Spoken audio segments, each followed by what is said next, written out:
What is up, guys? Happy Wednesday. Hope everyone's having a good one. We're going to be doing our scheduled Wednesday night live mock draft over on ESPN. There is a link in the description that I put before the show. If you guys missed it, I do have we have a sleeper mock draft that we're going to do after the ESPN draft. So we're going to pull up the screen share. Everybody get settled. Good evening to Tony. I noticed Tony's picking number 8, and I saw Harris stepped in there, pick number 2. If there's anyone else drafting with us tonight, don't be shy in the comments. And then I did post a 10-man half PPR mock over on Sleeper. You can check out the link right here and get joined in there. I'm picking from the 7th spot in that draft as well. So we'll be 12-team PPR on ESPN, drafting from the 7th spot, and we'll just see how it goes. I can't remember who I put as the front man thumbnail of this video. I think it might have been Puka, who I have ranked 7th here. So I do like Puka Nacua this year. I think he could get some help with Devontae Adams being there, just to kind of open things up a little bit. But either way, we are off on this Wednesday evening. And again, 7th pick, we'll see what Harris does at 2. I don't mind. So far, we've, every Wednesday night we've gone from 1st. Now we're at 7th. I don't really hate anywhere in the top 7. I feel like I'm getting a good pick every time. So if I have my preference, I don't know if I necessarily have one. I kind of like being in the middle here, 4, 5, 6. That seems to be a sweet spot. So you're going to give me a shot at one of the top running backs, or if I want CeeDee Lamb or a falling JJ, I think that's totally fine. So we're underway here. It looks like Jamar Chase did go 102 in this one. So Harris collects Jamar Chase. Ashton Genty at 104. That might be too crazy for him to go as the RB2 off. I guess he's technically RB3 off the board here. I'm probably taking Jahmyr Gibbs in this scenario. I did miss on Puka, the thumbnail man of the hour. And I think I took Jahmyr Gibbs last time. I'm going to continue to pound the hammer here for CeeDee Lamb. I think CeeDee Lamb's got as good of a case for any wide receiver to finish as the wide receiver 1. I've talked about it in past videos, but I just don't see the Cowboys changing their offense in free agency or the draft. I think this team's going to be built to throw the ball 600 plus times again, and you can bet that CeeDee Lamb's going to be on the other end of a lot of those targets. So we'll grab CeeDee Lamb here as the wide receiver 4, and that feels like a pretty good value to me. Even with, I don't remember how many games Dak missed last year, but for CeeDee still to finish as the wide receiver 8, I think Dak kind of got hurt in – maybe it was Detroit game. Maybe it was somewhere in this range. Dak Prescott got hurt, and he was able to still put up good numbers, even without Dak. So I'm still all in on CeeDee Lamb. I'll go to the pick history here. After Lamb and Gibbs, those are two. Like Tony gets a home run here with Gibbs. Either way, it would have been a home run.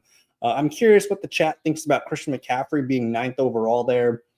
He's a guy that I'm interested in. I think being a full year removed from his injury last year will be good for him. And I think that 49ers offense is pretty exciting, and we're going to see it kind of charged back up. And honestly, just with Debo out of the picture and Brandon Ayuk coming back from an ACL injury, we might see a lot of Christian McCaffrey again this year. And I think betting on maybe another bounce back top 5 CMC season is not so crazy of an idea. You got Malik Neighbors, Jonathan Taylor, and Amon-Ra St. Brown falling to the 12th spot. And as I enter the 2nd round here, we got CeeDee Lamb. I'm not opposed to double dipping at wide receiver. We'll take a peek at it in just a second. We're missing out on some nice running backs here. Derrick Henry, Devon Achane. I think all those guys are nice round 2 picks. A.J. Brown here. We'll see what Tony does. But I'm looking at Brian Thomas, Josh Jacobs, Bucky Irving. I feel really good about all those players. Tony does take my guy, Brian Thomas Jr. I think Brian Thomas Jr. is a wide receiver 2 in your lineup. That's a bit of a cheat code. That feels really, really strong. But Tony gets him as his wide receiver 1. I'm looking at Josh Jacobs, Bucky Irving here as my running backs. I could take Brock Bowers. I really, really, really like Drake London. I'm going to take Drake London here. I'm going to continue to go at receiver, and I'm going to see what running back comes back to me. This has kind of been a theme too. If I don't get a chance at Bijan Robinson, I want Drake London on this Falcons offense. And this was a guy who already played really well last year, wide receiver 5. And he seemed to not really miss a beat going from Kirk Cousins to Michael Penix at the end of the season last year. Very consistent, only 3 games here under 10 PPR points. You can see some of these target slop games, double digits. He got an 18 at the end of the year. I think it's very easy for me to collect Drake London round 2 and feel good about it, especially as my wide receiver 2. I have 2 guys that could finish. If London runs hot on touchdowns this year, catches like 12 or 13 touchdowns, I mean, he could be the wide receiver 1. So we get 2 tickets there at the wide receiver 1 spot. Brock Bowers at pick 19. I think Josh Jacobs is a nice and solid RB. He's a running back 1, but when you can get him as your RB2, that's where it starts to look really, really good. And we got a receiver run here, McConkey, Higgins, JSN. And then curious what the chat thinks about Mr. Bucky Irving.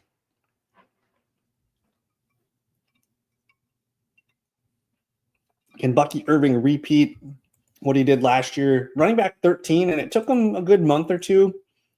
Really the first month or so didn't really do much. He was kind of a complimentary guy, and then he started taking over in October, and he was off to the races, and he's just a guy that got better. He had 3 100-yard rushing games. He was catching a lot of passes. I mean, he is their feature back, and I'm excited about Bucky. But we're almost up to pick here. We're missing out on some guys.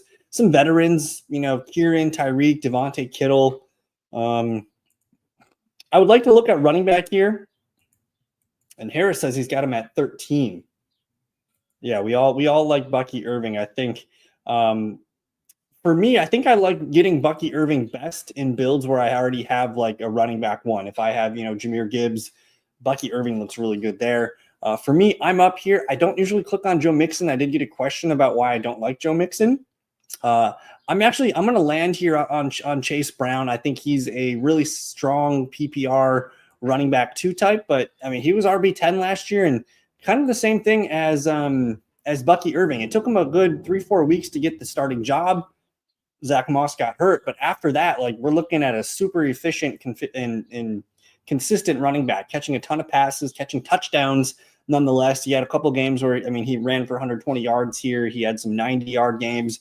I'm excited about Chase Brown. I don't know if he's a top 5, top 10 running back, but I think he belongs on a championship roster this year. And yeah, we were going to talk about something, but it completely escaped my mind. Let's just talk about Joe Mixon real quick. He's not a guy that I'm super excited to click on right now.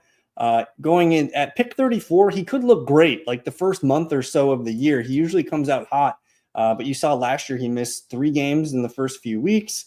And then after that, he continued to play well, but the season kind of got lost from the Texans, and he just wasn't really a guy you wanted on your team after this bye week here. And just another year older, they invested in a running back, Woody Marks. They brought in Nick Chubb here. I'm just curious to see what happens there. I think if I'm drafting a Houston Texan, I want it to be Nico Collins first and foremost. So that's kind of just. I like other players in the Joe Mixon range. Give me Breece Hall, give me Chase Brown. If I get Breece Hall back here, I think I'm feeling pretty good about that. The receivers are kind of tricky in this area, whether it's DJ Moore, Mike Evans, Garrett Wilson. Don't really know exactly what I'm getting. And the running backs are also a little bit tricky here too. You can give me Breece Hall, you can give me Omarion Hampton, who I think is going to be a stud, and then Alvin Kamara here. So we got a little bit of uncertainty in round 4. I've been taking a lot of Omarion Hampton here, so I think if like the money was on the line here, I'm probably taking him to be a guy that gets better as the season goes on. But I'm pretty happy to get Breece Hall here as my RB2. You're going to give me Chase Brown and Breece Hall, who I know had a down year last year, but that still looked like RB16. And I think this year the volume is going to be higher than last year. A run-first team. I think there's going to be more rushing touchdown opportunities. Maybe there's a dip in receptions. He caught 57 last year, but I think those two things kind of offset. And you're telling me we can get. I think everyone would agree Breece Hall is probably like a top 5 talent at running back. You're probably taking Bijan, Genty, and Gibbs, but after that, like you could argue Breece Hall is one of those top 4 or 5 talented running backs. So I'm going to continue to click on him, especially as my running back too. That's where it feels really, really sweet. So we like the Breece Hall value, and we got a well-balanced start to our team. 2 stud wideouts and 2 sleepers, like kind of sleepers at running back to be top 5, top 10 running backs that I feel are pretty good values right now. But we're moving into the 5th round. This is where we start to get some of those veterans, DK Metcalf, Sutton, James Conner. I'm always looking for youth here, and we do have a flex spot to fill. So we'll see if that's going to be a running back or a receiver. Tight ends are still aplenty here. Sam Laporta, TJ Hawkinson. I'm kind of into Mark Andrews and his value down here. We might run it empty on tight end a little bit. As I'm approaching my next pick, Chuba Hubbard, who I have not clicked on a ton. I like Chuba. I'm not super excited. I think he's a talented runner. He doesn't add a lot as a receiver, though. I don't think he's a good receiving back. Like, sure, he can catch the ball, but he's not very good with the ball after the catch. Tony, I'm starting to come back around on RJ Harvey. I think Harvey could be a nice pick at this point of the draft. But I like my Devonta Smith. I like my Zay Flowers. I like Jalen Waddle. I like some of these younger receivers here. I'm going to click on one that I feel pretty strongly about, and that's Zay Flowers.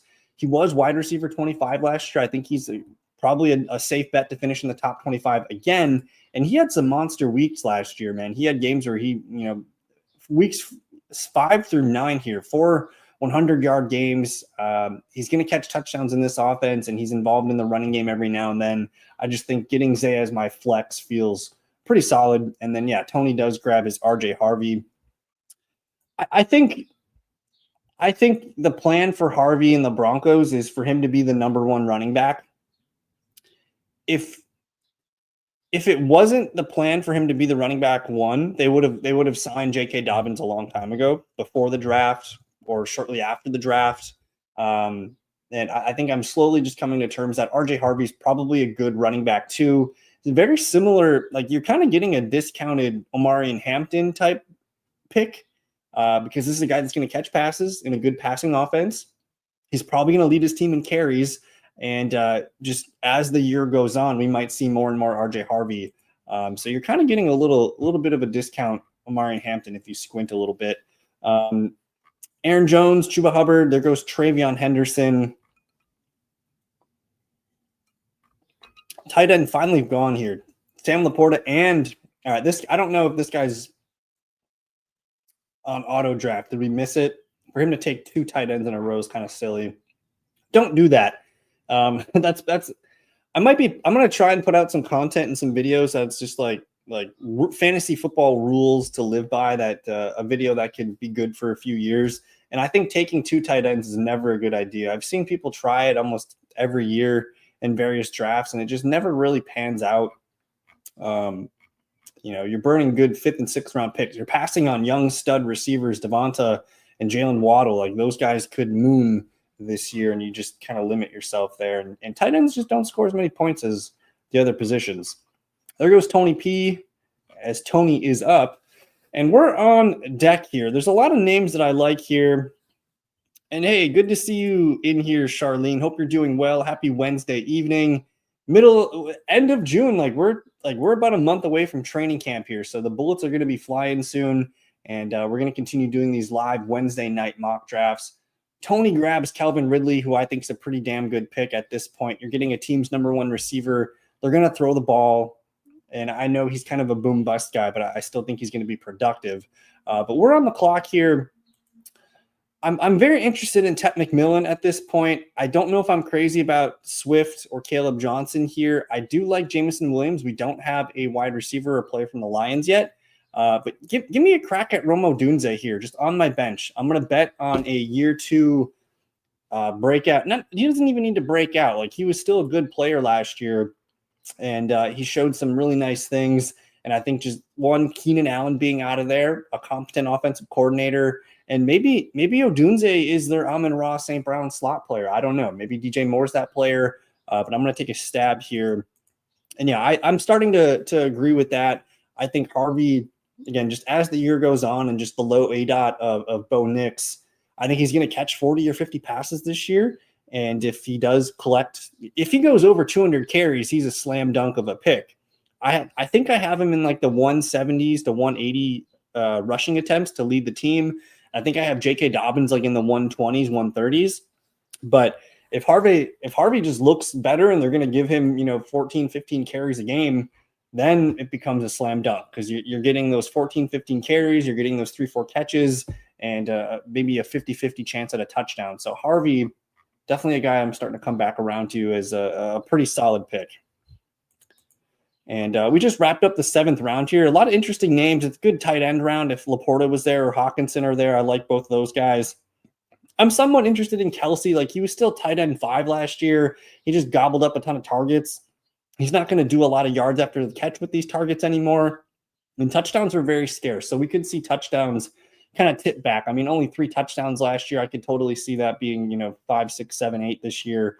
So it's a good tight end round if you miss on one of the top guys. And then I like betting on some of this younger talent here. Smith, Waddle. I still like Calvin Ridley. I love Odunze. I'm not sure how I feel about Caleb Johnson in a full PPR. I think the half PPR sleeper mock draft after this video, we're going to try that. And hey, if you guys are not in the sleeper draft yet, it's a 10-team league, half PPR. I did post it in the comments here. If you guys want to get over there, we're going to mock draft that after this video or after this mock draft. But we're on the clock here. DeAndre Swift is falling. Travis Hunter's still there. Matthew Golden. I like Isaiah Pacheco. I love Chris Olave's talent still. I could continue to take a lot of high-profile wide receivers here. But something tells me these running backs are going to get gobbled up quickly here. So I'm going to take a chance on Isaiah Pacheco. Just throw him on my bench. Let's see what happens. And I think he's going to be fine this year. He's going to be healthy. He just wasn't quite himself last year when he did get back, and Kareem Hunt had been kind of entrenched in this offense. But I think there's a chance that Pacheco, those first couple games last year, he was looking great. We got 15 carries and 19 carries, 2 receptions and 5 receptions, only 1 touchdown in those 2 games. But we're looking at a guy that could be a very consistent player. He just needs to stay healthy and kind of figure out how to stay on the field. And yeah, that's I think that's kind of lining up to be the plan, even though I'm a Trey McBride guy. I think if I want any tight end that I'm going to pay up for, it's probably Trey McBride. I would bet those touchdowns spike this year. So he's probably the one tight end where, if I'm going to take one early, he is the guy. I don't find myself chasing Brock Bowers or George Kittle as much in those early rounds. But typically, I'm a late round tight end guy. I really like the value right here, though, on Mark Andrews and Evan Ingram. I think both those guys are kind of being slept on and can be a nice value this year. And we see Tyler Warren go and Jonnu Smith. So tight ends are starting to fly off the board. I do need a tight end yet, but Jordan Addison's still on the board. I like Javonte Williams. If you are just tuning into my video, this is your first video you're watching in the summer, I've been pounding on Ramondre Stevenson and Jalen Warren left and right. Those are 2 of my favorite picks, I think, in this part of the draft. But just to be a little different, we're just going to grab Jordan Addison. I know he's a really good receiver, wide receiver 21 last year. If this J.J. McCarthy thing actually pans out to be a hit, I'm going to feel pretty fine. Zay Flowers, Odunze, or Addison in my flex, I will figure that out. That's that young competition that I like. And I'll kind of either ride the hot hand throughout the season, or if an injury happens, I'll be able to kind of to flex whatever one makes sense at the time. And we have 3 running backs. We got 5 receivers, no quarterback or tight end yet. I've been kind of sleeping on those guys. A ton of quarterbacks that I like still available here. And if you guys have been watching my stuff, I've been comfortably taking Dak Prescott or even CJ Stroud, Jordan Love. I think JJ McCarthy could be kind of fun. Honestly, Jared Goff was freaking QB6 last year, man. You felt pretty good. He had 2 bad games during the fantasy season last year. Otherwise, you could have just locked in Jared Goff and felt good about those numbers all year long. But we're moving here into, what is this? The 9th round. Got a couple quarterbacks coming off the board. I see Harris grabbing Justin Herbert there. Did he grab Ladd McConkey? No, he's got a naked Herbert here. He's got a ton of he's got no running backs. I'm curious what Harris is up to here. Is he experimenting? What in the world is Harris doing?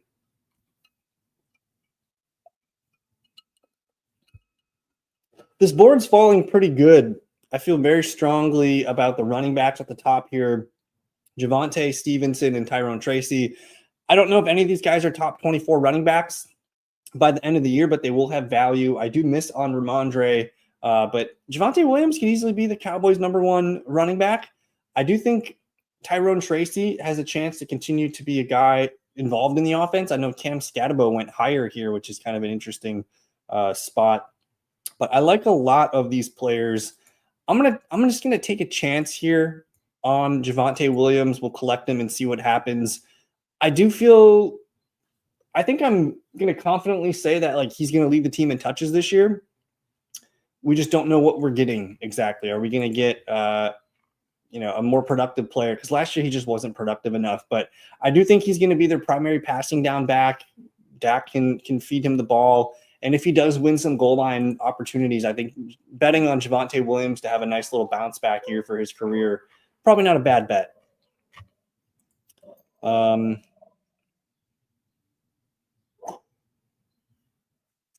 So on the other side of that, sometimes I feel like it's easier to grab running backs on the waiver wire because whether it's an injury or whatever, I like to stockpile running backs throughout the course of a season on waiver wire because if you're one injury away at running back and that player gets hurt and then boom, like you got a starting running back.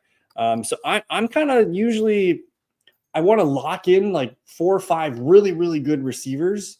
And then I try to lock down 1 or 2 running backs, and then I'm just going to load my bench with running backs because if these guys, if they hit, they hit. If not, I can move on and not feel too bad about it because I know I have my starter receivers set. I think finding receivers off the waiver wire, like, yeah, you're not going to find a Puka Nacua growing every year. I can't remember if there's any stud waiver wire pickup last year at receiver. But for the most part, you're trying to get those guys in the 10 to 12 point range. So I usually have more success picking up running backs throughout the year. But we're on the clock again here. Caleb Williams, Justin Fields, Drake May, Dak Prescott. I think Dak Prescott's too low. Tight ends are Kincaid, Tucker Kraft. I think I'm still kind of okay with these tight ends. I'm going to let those run here. Is there a running back here that makes sense? I don't really think so. I'm just going to take my Dak Prescott and put him with CeeDee Lamb. We have an awesome Dak Lamb stack here. And Dak had been playing pretty good throughout the early part of the year. I guess he lasted till week 9. Would like to see him run the ball a little bit more this season. But, I mean, he had some big games here. This almost 400 yards in these 2 games. A lot of 2 touchdown games. I think he's going to be consistent, and I feel good about Mr. Prescott. And now we're in that all the starting running back range. Like those are all gone. We're purely looking at guys that are backups. The receivers are pretty gross too. Like none of these guys are starting fantasy receivers. Brandon Ayuk's probably a good pick at this ADP. I think ESPN's got him a little too low. And then I think Josh Downs is probably going to lead the Colts in receptions. He did last year, and nobody's really talking about that. And when Downs is on the field, he's their best PPR play. So I think a couple of receivers here down deep that I like a little bit. I like Rashad Bateman. I like Christian Kirk.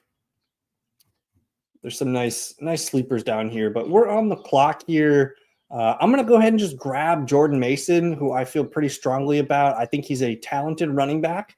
We saw him be productive the first 4 games of the year. They kind of weeded him off as they started to get Isaac Guerrero in a little bit more. We saw Christian McCaffrey come back a little bit. He's not necessarily a huge PPR type play, but he can catch the ball. He showed some nice things. He did struggle a little bit in the red zone, punching it in the end zone.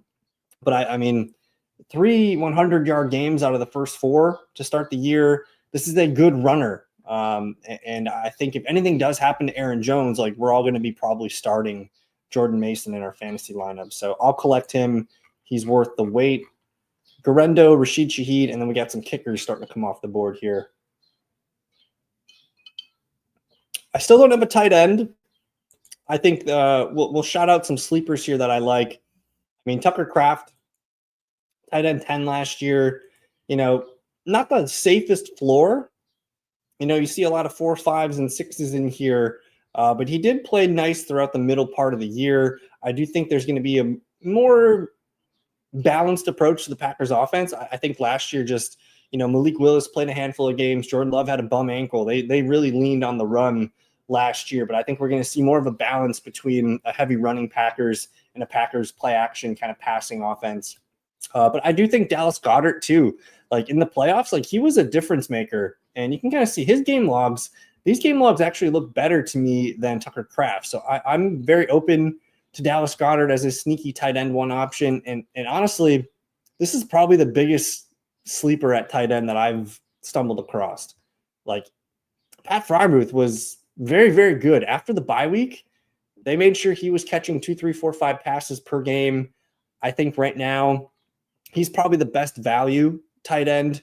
I also think Zach Ertz still has one more. We're talking the tight end 7 last year. He had a pretty safe floor too. You do see a couple bad games in here every now and then, but if I want to wait for tight end, just give me one of these guys, whether it's Pat Freiermuth or Zach Ertz, even Mike Gesicki down there. I think I can figure that out. But I'm going to take a shot here on one of my favorite sleeper running backs. That's just Trey Benson. If anything happens to James Conner, we have a guy that's going to be very productive and kind of very similar to Jordan Mason. I think he's a pretty good runner. Still don't know how good of a pass protector he is. I think he can catch passes and do some damage as a receiver. But I kind of just like sitting on him, seeing what happens. They invested a lot of draft capital in him last year, and he looked fine in games where he got the ball last year. He looked like a good player. So if anything happens to James Conner, we got Trey Benson on our bench, and we're going to miss some of our tight ends. I think I'm okay with that. If you give me Pat Freiermuth or Zach Ertz, I'm going to be fine with that. I do think Josh Downs, man, Brandon Ayuk, nobody wants these guys. And we're clearly auto drafting here, which is fine. Like Brandon Ayuk should be picked. I got one bench spot, a tight end spot. Man, that's tough because I like Roschon Johnson too, but Josh Downs should be clicked. So we're going to take Josh Downs here, and it's everyday passes. It's starting to look like Daniel Jones QB1 for the Indianapolis Colts. And I think if that is the fact, like you're kind of looking at these numbers. And last year, wide receiver 35, a pretty solid points per game here. He caught 72 passes last year, 5 touchdowns, 803 yards. We're talking a very good slot receiver, a guy that I think can be a nice asset for your bench. And yeah, I do like Kenneth Walker. I like Zach Charbonnet. I think Charbonnet is probably the highest cost for a handcuff type. Freiermuth, I guess not Freiermuth. Charbonnet might be better than Kenneth Walker. We don't really know yet. I'm going to take my chance here on. I was talking the hell up out of Pat Freiermuth. I'm going to go Pat Freiermuth here over Goddard, but I think both those two guys, like if you want to wait and be the last team to take a tight end, these guys are great. They're fine. And if they have a slow start to the year, just let them ride. These guys are veteran tight ends, and we know they're good players. Staying healthy has been an issue for Goddard, but I think I'm comfortable grabbing both those guys as my tight end one at the end of the draft. And yeah, I was actually thinking about drafting Charbonnet earlier there, Charlene, but we'll see what happens. I am excited about the Seahawks offense. I think it could be very productive. But we're on the clock here.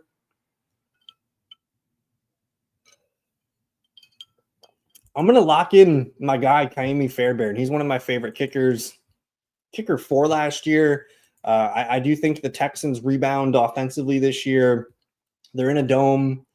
They're going to run the ball. They're going to make good plays, and I trust them to kick the ball with Fairbairn. And then honestly, I got to start doing some defensive research to see what team I think has the best opening schedule. I wish they would show me that schedule. I'm always down for the Chiefs defense. It's a team that's going to win a lot of games. I think Buffalo's fine. The Packers actually were the defense number 3 last year in this scoring format. I think they're a very sneaky option. I know they played Detroit week 1, which kind of makes me a little nervous. But I think the Chargers are another fun one. I'm just going to grab the Packers here just to get my lone Packers share. And then, yeah, that Tyrone Tracy Scatabo one's very interesting. In this draft, we actually saw Scatabo go higher than Tyrone Tracy, which was interesting. So we'll have to, once we get into training camp and we see how these guys are going to start getting utilized, I think it's clear the Walker Charbonnet, it's still Walker as the 1A, Charbonnet the 1B. But there's a legit chance that that Scatabo could be the lead back this year, and he could be the sleeper running back that you need on your teams. Just at this point, though, like he's being drafted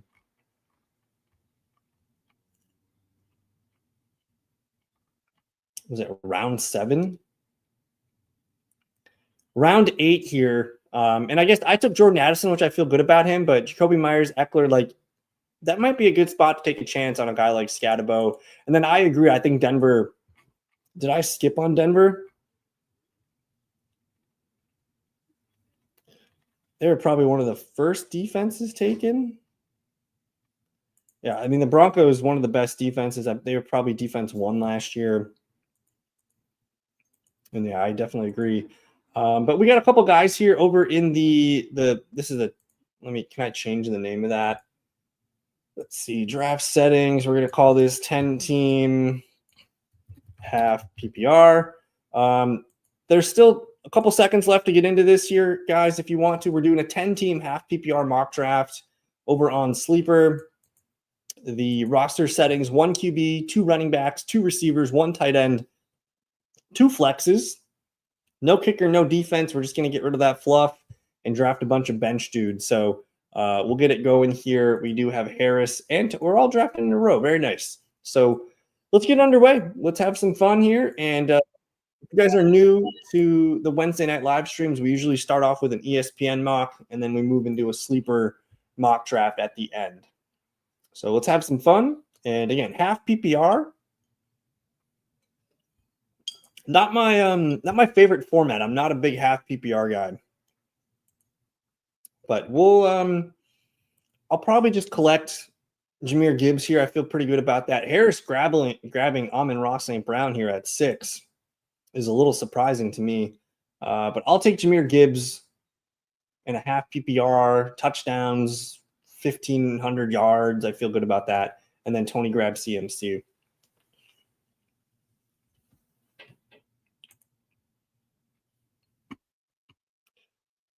I mean, the big dog, Derrick Henry's still on the board. I haven't drafted a lot of Nico Collins in these mocks, but this might be a good time to grab a Nico Collins as my wide receiver 1. I already got Jahmyr Gibbs. I'm excited about the Houston offense this year. I think CJ Stroud takes a step forward. Maybe not back to what he was his rookie year, but I think he definitely looks better than he did last year. And we saw a run of nice players here. I mean, I would have taken Genty had he fallen. We got Collins and London. I thought those were the 2 best players on the board. But we're back up to pick here. Tyreek Hill, no thank you. T. Higgins. I think the move here is Jonathan Taylor. Just the projections say Jonathan Taylor here. We're talking about a guy that's going to get 300 carries. And if it is Daniel Jones, at this point, I don't think it matters who his quarterback is. We know Jonathan Taylor is going to be productive and get his 20 touches per game. In a half PPR format, give me those double-digit touchdowns. Give me 300 touches.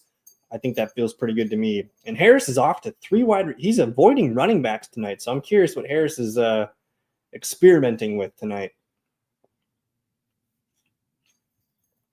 Kieran Williams, Breece Hall. I'm looking at more running backs here. I do like me some Devontae Adams, but the board is kind of telling me to take a running back here. I'll click on Kieran Williams. I haven't drafted him a ton, but for him to be my running back 3 in a half PPR team, that feels pretty strong. He's a guy that's going to start my flex on my RB2 spot for me. I still think James Cook is the guy you want there, but I do expect Ray Davis to be more involved than what we saw last year. You know, we got DK Metcalf, Zay Flowers, Devonta Smith starting to fall here. I'm gonna do the opposite of what Harris is doing, because that way we're not battling for running backs later. I'm gonna take Omari and Hampton as my RB4. Half PPR, I go all the way to the running backs. Gibbs, JT, Kieran, and Omari and Hampton. I'm pretty stoked about that start. I'm going to need to start looking for receivers here, so we'll probably wide net it and see if we can get, I don't know, 2 or 3 more guys that we feel good about rotating in there. I do like Sam Laporta in this format. Touchdowns, you know, he could run hot on touchdowns this year. Tony cannot escape the RJ Harvey. David Montgomery in a half PPR, pretty good click. James Conner down here, my goodness. I'm going to grab Zay Flowers because I think he's just a lock in my wide receiver 2 spot, and I'll feel good about finding some some potential bench guys to fill that wide receiver 3 and 4 spot. But Harris is on the board here. He goes George Pickens, so he's still going 0 receiver here. Interesting.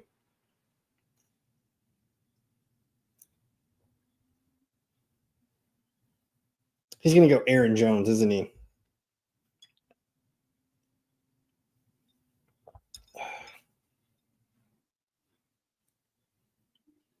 Goes Cooper Kupp. Okay, so I'm not super in love with the quarterbacks available here. I think we're going to probably wait on that. Same thing with tight end. I think Mark Andrews is nice.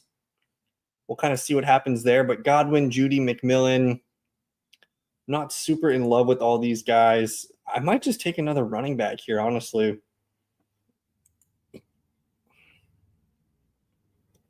All right, we'll take a chance on the rookie, Ted McMillan. He's on our bench, so we don't need him week 1.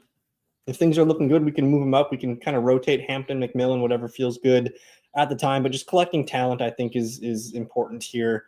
I don't really love the tight ends. Jonnu Smith and Kelsey are fine, but I think we can maybe see what comes back around. I'm getting a lot more rookies here. Hunter, Quinshon Judkins, Calvin Ridley. We were talking Calvin Ridley up the last draft, and he's looking pretty good. But give me Rome Odunze. He fits what I'm looking for. Now I have Nico, Zay, Tet, and Rome Odunze. I think we can figure out a receiver rotation there, and I'm pretty solid at running back with Gibbs, JT, Kieran, and Amari and Hampton. So just rounding out the bench here, avoiding QB and tight end. But, oh my goodness, Mark Andrews is falling here. And I thought Mark Andrews was pretty fantastic last year. It took him a little bit while to get going, but when he did get going, he was looking like a guy that needs to be in our fantasy lineups, especially from about week 6 on. Only 2 games, non-double digits. Harris grabs them. That's one of the best picks, I think, for tight end so far in this draft. I could take Bo Nix. I could take Jared Goff, pair him with whoever, Jahmyr Gibbs. But I'm going to take a swing here. We missed on Mark Andrews. I'll take a swing on Evan Ingram, who I think is going to be I think he's going to lead the Broncos in targets and receptions this year.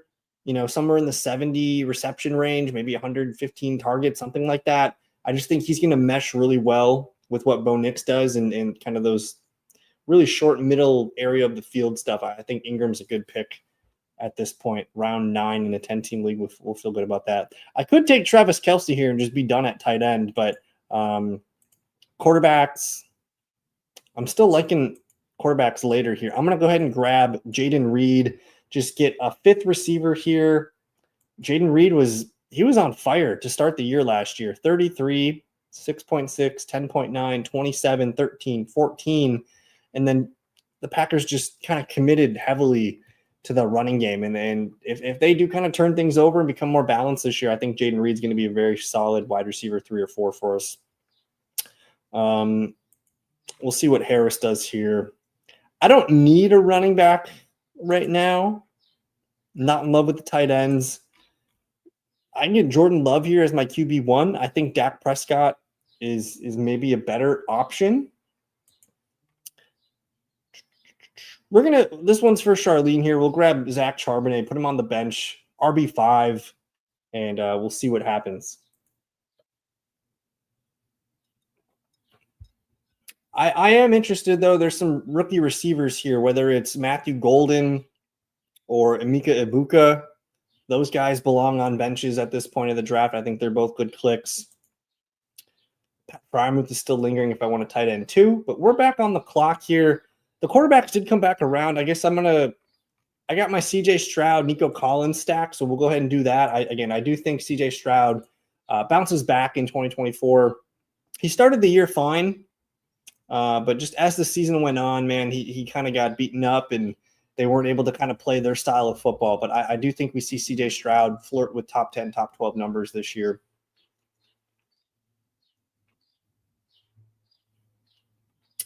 And we're back on the clock here. I'm just going to filter by all. I'll take a chance. Like, we got a lot of rookies here, man. Harris just grabbed Cam Scatabo, who I feel very excited about. I'm gonna grab Ibuka. I got 2 more bench spots here. I don't think you're going to see Joe. The only way we see Milton is if Dak's hurt, which is totally possible. It seems to happen a lot the last few years. But they pay Dak too much money. I don't think they're going to bench him at any point unless it's like terribly bad. But I do kind of want to see Joe Milton get a chance at some point in his career. I think he's an exciting player and could be a guy that could be really, really good for fantasy football too. Looking at the running backs here, I could take a chance on Tootin Blue. Ray Davis looks kind of nice. We're kind of maxed out at receiver. I think I feel pretty good about that. I'm just going to go ahead and grab. I'm gonna grab Dak Prescott there, QB2. CJ Stroud and Dak Prescott will play matchups. I love me some Trevor Lawrence down here. I think he's going to be a hot player in 2024. He was just starting to hit his stride. You can see 21, 24, 15, 18, 22. He was just starting to round into form here, and then he gets the season-ending injury, which is unfortunate. But starting to rush for touchdowns, he was looking like a guy that could be a top 10 QB. At this point, Freiermuth is a good tight end too. Receivers are pretty beat up, but I'm open to Rashad Bateman. Maybe Josh Palmer and down in Buffalo. I think I'm fine with Ray Davis. I like Jalen Wright. I think these guys are all good names to be clicking on at this point. I'll go with Ray Davis and we'll sign off there. And I feel pretty good about this team. Half PPR. We went super heavy on the running backs. What did Harris end up with at running back? Because he went 0 RB. He gets his B-Rob and his Ramondre, which, those guys are both starters. And then Scatabo, Algier. I think this approach can work, Harris. I probably, at this point, I don't think Trey Harris is needed on this team. Like you have, 7 receivers ahead of him. I think maybe one more chance at either, Trey Benson, Eckler at 14 points. I guess this is going this way. So some of these running backs, whether it's Blue, Tootin, Garendo, I think maybe one more running back. I think this could look good, even Ray Davis. But I like the experimentation here for you tonight. And then Tony with a balanced approach, CMC, Genty, stud running backs. And if these receivers hit, Wilson, Marvin, and Devontae, you're in a good spot. And then some more running back depth, Harvey, Jones, Pollard, and then waiting all the way for Trevor Lawrence here. I'm not sure what we'll do at tight end, but we'll figure it out. But there you have it. I think they I don't think so. I thought they gave up like a 5th round pick. I could be wrong. So they sent Milton in a 7th round pick, and the Cowboys sent a 5th round pick. So not too much crazy capital, but we do feel good about Milton as a QB2 because we know that the offense can float with him. I think it could be a fun, heavy running style, and we know he's got a big gun, but we'll see what happens there. But anyways, guys, that's going to do it for tonight. Thank you for hanging out with me. I hope you guys enjoyed the show. I'm probably going to try and get something out on Saturday this weekend. I finally, it's been crazy the last month and a half or so. It just seems like every weekend something's been going on. I haven't been able to make a lot of videos and hang out at my house. But we're finally through all that. We're entering, 4th of July time, which is a good time to just hang out and kind of take it easy. So we'll get some more videos out for you guys soon. We'll be live next Wednesday. I want to thank you for hanging out with me this evening. Appreciate you. Don't forget to like the video, subscribe if you guys are new. Check out thefantasyfellowship.com, and we'll see you soon. Peace. Got me feeling icy.